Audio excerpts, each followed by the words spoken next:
The Utah Utes just landed a transfer portal wide receiver, but they also just lost one of their potential top pass catchers to the transfer portal. Sounds like college football 2025 offseason. We're breaking it all down on today's Locked On Utes.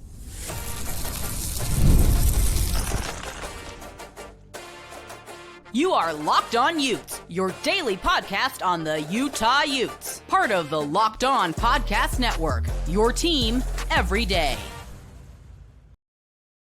Hello, everyone, and thank you for making Locked On Utes your first listen and view of the day. We are part of the Locked On Podcast Network, available wherever you get your podcasts, as well as on YouTube. It's your first time listening to this show. Make sure you like and subscribe. This episode is brought to you by Amazon Fire TV Stick 4K. You can turn any TV into your Xbox. No console needed. Head to Amazon.com/Fire TV Locked On to learn more. My name is JT Wistrcill, former intern inside the University of Utah Athletic Department. Excited to be joined on today's show by Alma Bean, KSL Sports Zone producer. Really excited to have you on for the first time, man. And diving into this right away, Utah was able to land a wide receiver in the transfer portal, and they needed to. Zacharias Williams leaving, the wide receiver position leaving a lot to be desired. I felt like in the spring game, felt like this Utah team needed to land an addition, and they were able to, thankfully. They get a guy in Larry Simmons who comes in. He was at one point committed to Ole Miss and was there for 2 years, didn't do anything, then goes down, and after he comes over to he goes to Southern Mississippi, is able to produce a little bit more there, ends up having 27 receptions for 421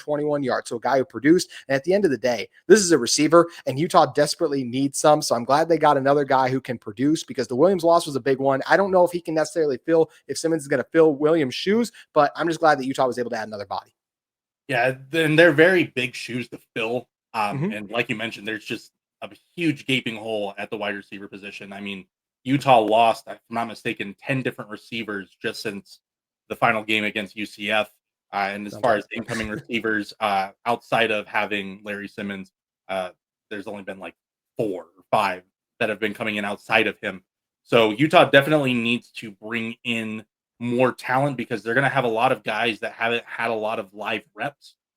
So getting a guy like Larry Simmons, I mean, when you play for a team that went 1-11, 0-8 in the conference, there's not a lot of tape that you can look at and just be overly excited for.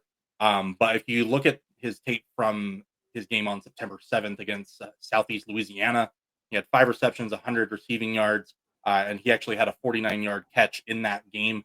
It's where you can see that he does have that explosiveness in him, and that he can go ahead and definitely be that deep threat that Utah will be looking for, especially now with the QB room kind of shaken up a little bit. You want to see what type of arm strength that the Utes have, and I definitely think that Larry Simmons can help show that off in this upcoming season.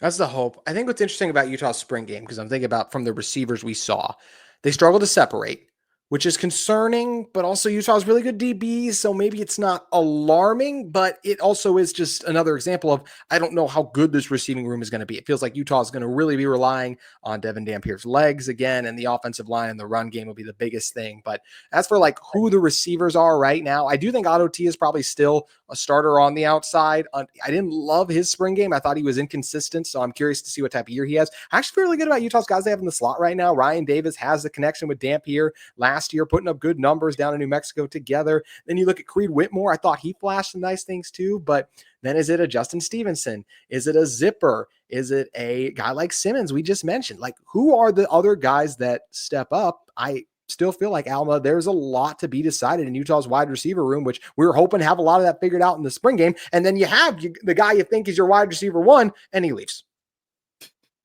Well, and again, I think it's just a chemistry thing. Like, you're still kind of building that trust with these quarterbacks, especially with Dampier just now getting here, learning Beck's system, and then Wilson just having that ability with the current receivers that he already has with Zipperer. I expected the guys that had already been here and had that connection with Isaac, I expected that to kind of show a little bit more on the field, but I didn't see too much of it. But also might be the case of just learning a brand new system with Beck now taking the reins of the offense. But somebody that I'm really looking forward to seeing, even though he didn't have the greatest spring game, I do want to say that Justin Stevenson, I'm very high on him. I loved how he played at Wyoming. And again, Utah just needs that deep threat. And with Zacharias leaving, you have to have somebody that can take that wide receiver 1 spot and give him the summer, and I think that Stevenson should be in that conversation. I hope so. And I agree. He was a guy I was excited about. Didn't love the lack of separation in the spring game. And it's a balance, right? We can't read too much into spring games either way. Can't take the positives. Like I loved what I saw from Devin Dampier, but it was also just what I expected. That's why my hype was only kind of growing from that, because I expected him to be good. So I'm optimistic that Utah's wide receiver room will be improved, but it's going to be tough. Dorian Singer ended up going undrafted. So I think both parties wish that the NCAA would have passed that fifth-year eligibility rule, and he was able to run it back. But unfortunately, that's not the case because of this Utah wide receiver room underwhelming a little bit in the spring based on reports.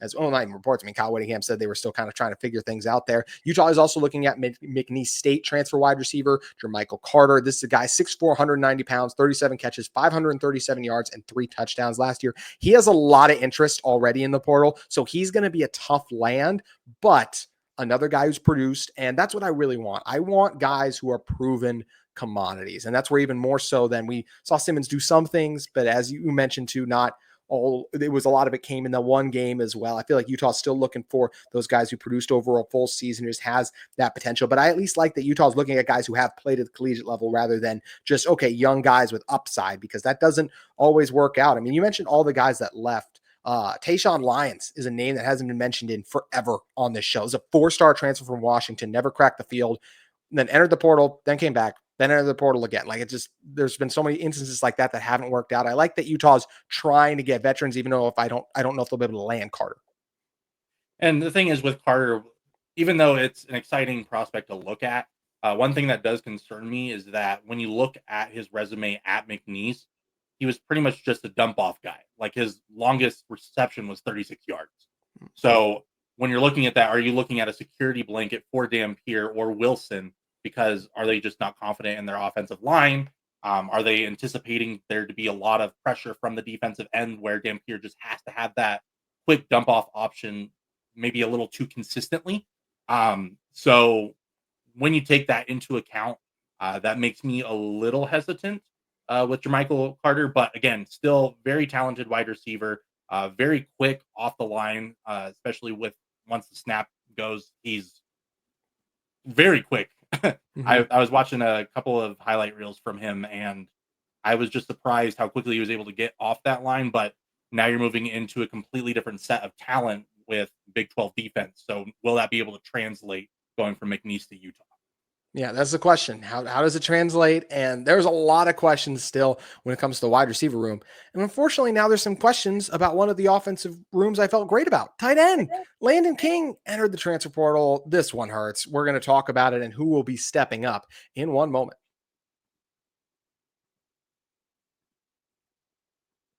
But first, today's episode of Locked On Utes is brought to you by our great friends at Game Time. There is nothing like the atmosphere of an NBA playoff game. And with Game Time, you now have the ability to see what it's all about, because every bucket, every defensive stop, every moment feels huge, and it's electric in the arena. And with Game Time, you can be part of it without the stress of last-minute ticket hunting. Game Time makes it fast and easy to get playoff tickets, even when the demand is sky high. Prices on the app actually go down as tip-off gets closer, and their last-minute deals can save you up to 60%. Here's why I use Game Time. They have those last minute deals where you can save up to 60% off buying last minute for sports, concert, comedy, and theater events too. Also have that all-in pricing, meaning there's no surprise fees at checkout. What you see is what you get. Plus, you can take the guesswork out of buying tickets with Game Time. You can download the Game Time app and create an account. Use code LOCKEDONCollege. That's all caps, no spaces, for $20 off your first purchase. Terms apply. Again, create an account and redeem code LOCKEDONCOLLEGE for $20 off. You can download Game Time today. Last minute tickets, lowest price is guaranteed. When you use that code LOCKEDONCollege, all caps, no spaces, for $20 off, you can check out the NBA playoff action with Game Time today. Alma Bean, a producer at KSL Sports Zone, back here with me to talk about a painful subject. Alma, I've for a long time held strong in my Landen King stock. This is a guy who transferred to Utah a couple years ago, and I have been feeling like this was going to be a guy for Utah. We saw the flashes back in 2023 with Nate Johnson and Bryson Barnes, and just not the greatest quarterback room. And the UCLA game in particular has like 2 touchdowns. Like, we're like, all right, Cam's coming back, going to be healthy, and will maximize Landen King's value. And then Cam is not healthy, as we know. And what also ends up happening is Kyle Whittingham's big on blocking tight ends. So King wasn't able to see the field always last year. His blocking still wasn't great in the spring game, but the value in King is he is such a talented route runner and pass catcher. I remember practice videos of him beating Smith Snowden. I really felt like he was finally going to take off with Devin Dempier at quarterback, with the offense and Jason Beck that was, even though they didn't use tight end last year, looked like they were going to prioritize that position more at Utah. And the fact that he entered the portal also has a do not contact tag, so we can talk about that in a moment too. This one hurts. It really does. Yeah, and like you mentioned, that 2023 season, I mean, you really thought that he was making that turn, especially after he spent that time in Auburn, not really getting a lot of attention there, and then transferring over to Utah. Whenever you get a guy from the SEC, you know that there's just a large amount of talent with these players. So when you get a guy like Landen King, you're thinking that you're going to get this high vertical tight end that's going to be able to help you out in the red zone. And then even though he was mainly known for his route running, like he did have pretty solid blocking abilities as well. So when you hear that he enters the transfer portal and you start hearing about some of the teams that he's potentially looking at, like I know one in particular is Duke is the biggest one that I've been seeing. It kind of hurts, especially knowing that the tight end room is also very thin. And this arguably would have been the year where you would have seen his numbers skyrocket and his draft capital would have just boosted. And now he's just out there on the market. So, I mean, it's great for some of these other guys that are on the roster, but Landen King, he proved that he has the talent, especially between beating UCLA and USC in that 2023 season. But last year, he was just overshadowed by Caleb Lohner and Brant Keithy. And I mean, Utah's just had such a talented tight end room since he's been there. And unfortunately, you just got to roll with the punches and next guy up. Next guy up, and that's what's tough. And I will say, I am very optimistic about who the next guy is. We saw limited action in the spring game, but we've been hearing a lot about Hunter Andrews. This is a guy who came to Utah as a linebacker. Then they say he's a running back last year. He got a carry. And then he moves to tight end. So this is a Swiss Army knife. He came in as an athlete, and you always wonder, what's a guy as an athlete going to end up being? Well, if you're Hunter Andrews, it's been everything so far, but he's done really well at tight end, showed good flashes here, and he does have good size for the position, 6'3", 235. So this is a guy that I do think can produce at the position for Utah outside of Andrews. Dallin Bentley was the guy that Utah frequently used at tight end a season ago, more of a blocking one, but felt like he left some to be desired as a blocker last year. I did feel like that was one of the reasons Utah's run game would flutter at times, was not just, I've talked about the interior offensive line play, I feel like wasn't always great, and teams packing the box too, but the tight end run blocking, this team still hasn't found a Logan Kendall replacement for those of you Utah fans for multiple years who still remember the Rhino trying to move people up front. So there's a hole without King as a pass catcher, but those two guys are the two that I'm looking at more than likely to step up. In particular, if there's an injury, we could talk about who else it might be in a moment. But once again, that's what makes King's loss so big, is because, and you mentioned it right away, Alma, this is a thin tight end room. Yeah, you only got 4 people at the tight ends position. I mean, and the only ones that have any reps are Bentley and Andrews. And like you said, Andrews, he's an athlete. I mean, all of his high school highlights are him at running back, and you can see that he has that quick burst. So when you saw those dump off passes from his high school reels, you can see that he is going to be a threat on the receiving end for Utah. I'm just a little concerned as far as what he can do on the blocking end, but that's where his background as a linebacker last year kicks in. But what I'm really curious about is when injuries eventually do come along. Granted, I'm not wishing them upon anyone, but they happen once the season goes around. If Utah would be willing to potentially move a player who was actually in the tight end room and moved over to running back in Frankie Goodson. Oh, so I'm curious if maybe that's kind of like a plan B situation, since they are already super thin. I mean, you already got a guy that does have the good size. He's already played said position. Granted, he's a little more on the smaller side, in my opinion, as far as, not being the bulky blocking tight end that Whittingham is known for having. But since they already had somebody that I thought was going to move into that position in CJ Jacobson before he transferred, I thought that he was going to be that big blocking tight end. But, with them only having those 4 guys between Bentley, Andrews, Drew Clemens, and Broderick Redden, you got a lot of freshmen in that room. with Bentley being the only senior, Andrews as a redshirt freshman, and then Clemens and Redden as true freshmen. So you're going to have some sort of stability there in that tight end room. And maybe you have Frankie Goodson come in there and tell them what's going on as a returning athlete, but knowing that tight end room very well. I feel like us as Utah fans were reminded last year how hard it can be to ask a lot from a freshman with how Isaac Wilson looked. And I think I'd add tight end to that position. I just don't feel like we see many freshman tight ends break out and do a lot unless I'm forgetting someone off the top of my head. So to me, it's absolutely a position that Utah needs to hit in the portal now. I wouldn't have said it was because I had 3 guys that I felt pretty good about. Now it's only 2. And if someone gets hurt, it's tough. So I really do feel like this team needs to hit the portal. We know there are a lot of players in the transfer portal as there are every year, Alma. So hopefully Utah is able to find a guy in the portal. Tight end instantly becomes one of the bigger needs to me, along with maybe another defensive tackle. They've done well at corner, already gotten a couple guys in those spots. So right now I might go like pass catcher. You could argue is this team's biggest need when you look at the lack of proven commodities, because even Dallas Bakalaki and Aliki Vaimahi, I feel good about what those guys have produced in the past, but there's not a lot of receivers and tight ends who have played at an elite level for Utah football. In fact, when I say elite, there is no one at those positions that has done that.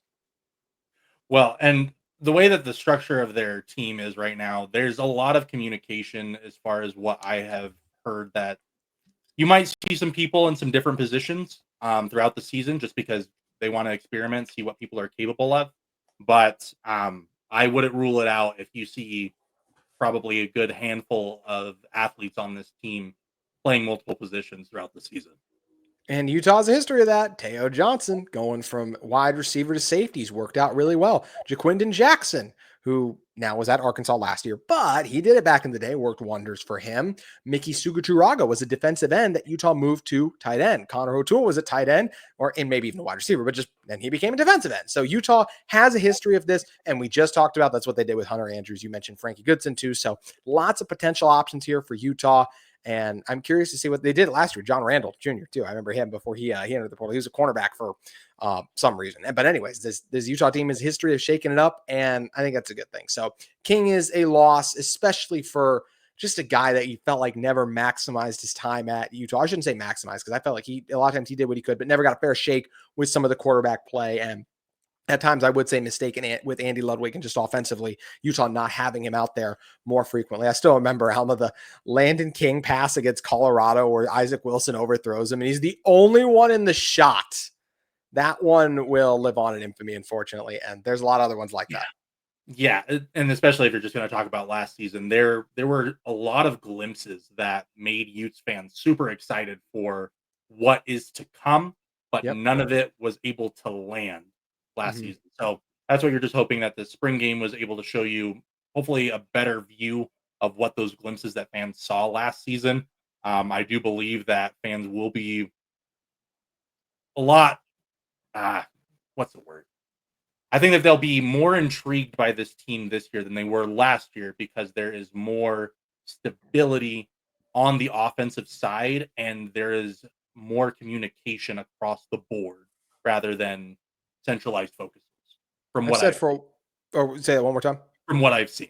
Yeah, I've said for a while that for the first time in a couple of years, the Utah offense should be fun. If for nothing else, due to Devin Dampier's elite dual threat abilities. Watching him play in New Mexico, when you go back and look at the tape, it's incredibly fun and exciting. And yes, he threw some interceptions last year, a lot, but reason to believe he will clean that up. And he is going to be a guy, he might make a mistake, but he can make up for it in a hurry. So really excited to see what this new look Utah offense looks like during year 2 in the Big 12. Utah baseball is in the midst of year 1 in the Big 12 and not having the greatest season so far. Why exactly is that? We're going to discuss in one moment.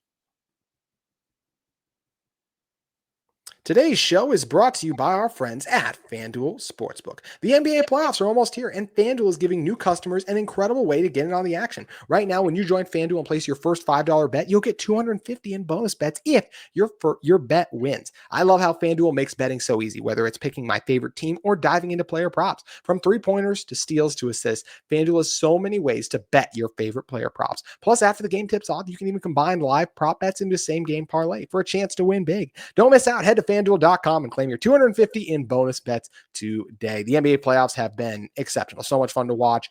Houston Rockets, Golden State Warriors has been a fun series so far that we've been able to witness to. And teams like the Thunder, right? Are they going to be able to finish it out, take care of business against the Grizzlies? We've been watching the Celtics come together, and Magic got one game, but they've started to figure it out too. So a lot of great games going on across the association. The NBA playoffs always one of the best times of year. So make sure you head over to FanDuel. Also have the NHL playoffs going on. Baseball regular season is back. FanDuel is your place. You can get in on the action at FanDuel Sportsbook today. Alma, Utah is wrapping up year one in the Big 12 across sports. And one sport has not gone great in so far is the baseball department. Utah is currently, and there's some excitement with baseball because they have the new stadium or new ballpark coming to campus next year. So there's some excitement there, but it just hasn't translated in Big 12 play yet. Utah is 5-16 overall in the conference. They've lost 5 conference games in a row, in fact, and they are under 500 on the year. It started out with some excitement early on in the non-conference, but things have kind of gone awry pretty quickly. Yeah, when you talk about the non-conference stuff, like right before they started playing Kansas State, they were 11-5 on the year, and they had some pretty explosive wins. And if I'm not mistaken, there were only like 3 or 4 games that were decided by 1 run.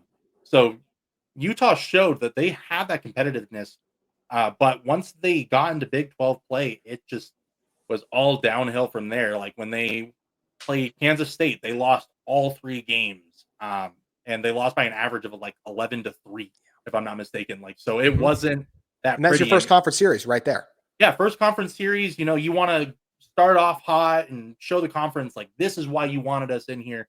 We want to be big competition for the rest of the conference, and Utah just has yet to show that. And the record shows it. They're 5-16 in conference play, and there's not very many single run losses on that resume. There's multiple series where they've lost by 5+ runs. And the only time where I would say that they had a real big confidence win was against Baylor when they beat them 13-1. You could even throw Kansas in there as well with the Jayhawks, with their final loss being 12-11. But it was just really difficult seeing this team that showed so much promise before conference play just go all the way down to the bottom of the standings. So it's not looking too great, but there is a lot of promise on that roster that shows that if they, turn the right corner and figure out what the true issue is for them just losing so many games, I think that Utah could maybe try to make a push to make it to the middle of the pack, but again, they just have to figure out what that issue is.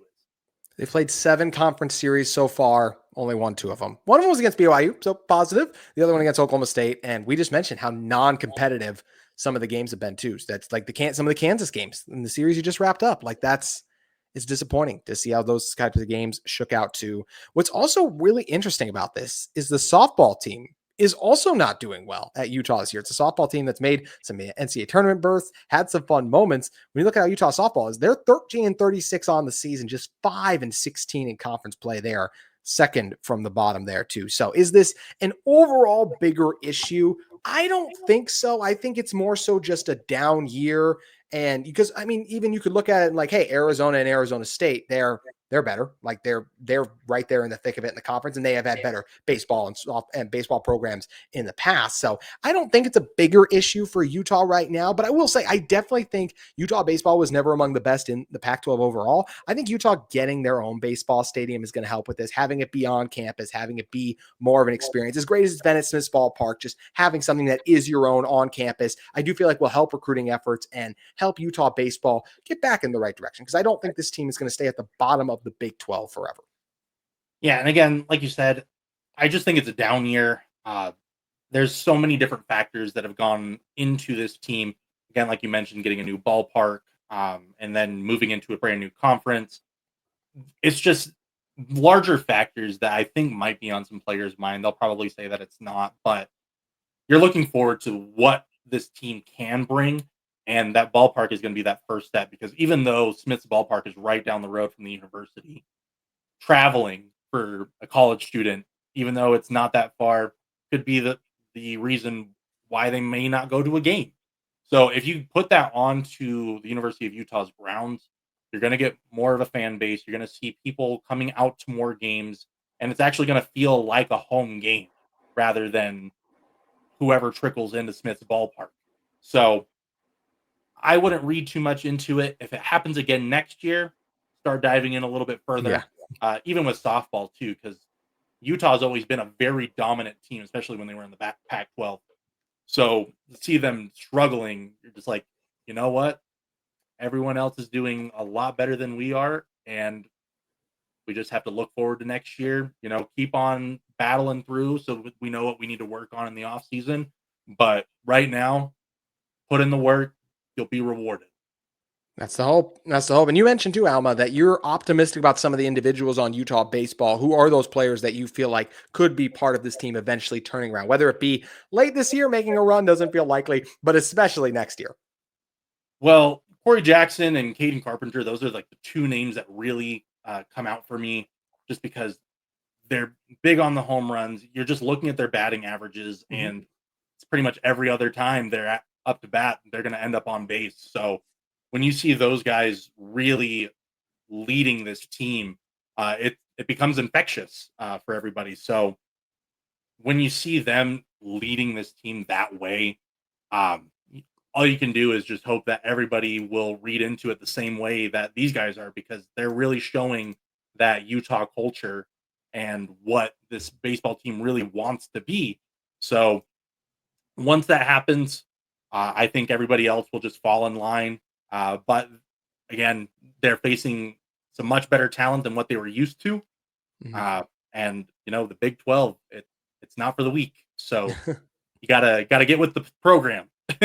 Yeah, I definitely feel like the baseball here is better than what the Pac-12 was. Maybe I'm wrong there. Some of you guys can let me know that if I was the case. I think Oregon State was decent. I think Oregon was as well for some of those years. And I don't think the California schools were ever amazing, but I do know like Arizona State, they were always pretty good too. So it's a challenge that Utah baseball has. But Alma, you mentioned it with like having a stadium on campus. We both went to Utah. I got to work some of the baseball games, but it wasn't just like, oh, it's a random whatever night. Like, let's just go to baseball, because it was a chore to have to go downtown. There was usually parking, but still just like getting to the ballpark, dealing with downtown traffic. Now it's not even like if you could walk to it, it could be a bit of a walk away from campus, but it's just a short drive. You don't have to go down the hill. I think that convenience thing is a big thing for Utah. And I think it's why it's great that they're getting a ballpark on campus too. So really excited to see what the future of baseball holds, just like the future of Utah athletics hold. And Alma, really appreciate you coming on and making the time. Please let everyone know where they can find you at and check out more of your content. So you can find me on X at Alma Bean 23. I do a lot of live tweeting for Utah Jazz games, Utah Hockey Club games. Also do my own podcast called Bean on the Scene, where I talk about what's going on in local athletics, which you can find that on YouTube and Spotify. You can also follow me on Instagram at AlmaBean15. But yeah, just talking about Utah sports, it always makes me happy to talk about how athletics are growing in the state, whether it's professional, collegiate. It's just nice seeing that the state of Utah is finally making its mark on the map after it's been known as the middle of nowhere for most of the country for such a long time. And now the country is starting to take notice. So true. We didn't really get a chance to talk about it, but Jackson Dart being an athlete from Utah, going that high in the NFL draft, team trading up for him, that's a big deal. Anytime you can have, there are a lot of states that didn't have a player drafted at all. So the fact that Utah's done that, and they'll have a chance to do that again next year, Spencer Fano, if we're looking at all the early mocks as well too. So exciting times in Utah athletics, not just for the university, but for the state as a whole. Alma, thank you so much for joining me. No problem. Thank you for having me. That's going to do it for today's Locked On Utes. We hope to see you again tomorrow as we talk about the latest in Utah football and Utah basketball, as well as all things transfer portal related.